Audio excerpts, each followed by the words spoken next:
Caesar, you did a Mazza still, did a Mazza still, did a Mazza still, did a Mazza still. What's going on, guys? Welcome back to MazzaProductions. Today we're beginning a new series on the channel. It's called This Week in Boxing, whereas the title suggests we'll recap the last 7 days in boxing. So kicking off this episode, we have Anthony Yarde versus Lyndon. This was a bout which took place on Saturday. The decision, in my opinion, was a correct one, where Arthur, he reigned victorious, and it was due to the perfect display on how a jab can control the fight. Yarde is the more aggressive fighter, but Lyndon Arthur kept him at bay, essentially, for the whole fight, other than the last round, of course. Whether Yarde agrees with it or not, I think he's made his views quite clear on Twitter. I believe Arthur definitely deserved to win by a few rounds. And this leaves Yarde in a sticky spot. He has to win the rematch. I presume they'll exercise the rematch clause, of course. And that's the only way he gets his career back on track, or else he is literally in a rut. And I still see him as a talented fighter. To me, regardless of the result, he showed enough in the Kovalev fight to show he is a talented fighter. And I still see him as a talented fighter. He can reach a much higher level than he performed on the weekend. However, like many, I believe he'll only reach his full potential if he switches trainer from Tunde to someone like Adam Booth, or else he is going to be this national level fighter that just never made it as far as they could have. Now, do you agree with my thoughts on the fight? Do you think Yarde needs a new trainer? Do you think he wins the rematch? Let us know, all these in the comments using hashtag Lions.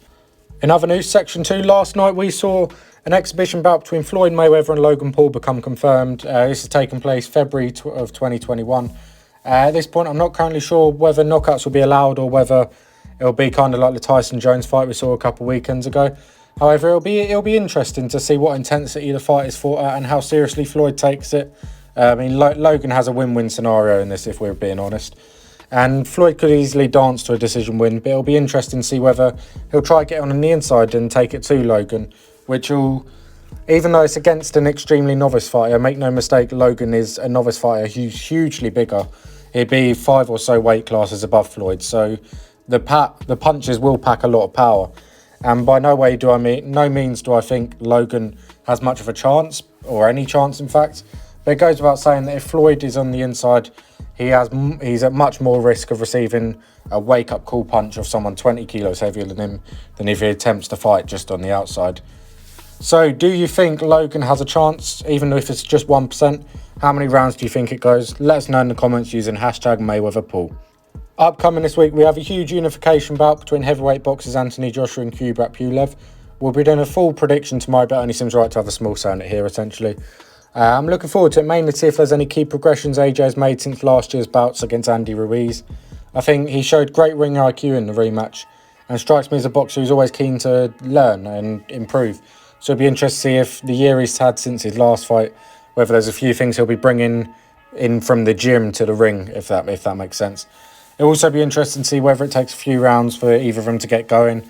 Both of them have had, obviously, a larger layoff than usual, given the events that have taken place this year.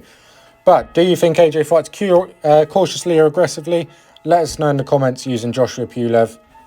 That wraps up this week's instalment of This Week in Boxing. Thank you for watching. If you have enjoyed this style of video, please don't forget to let us know by dropping a like.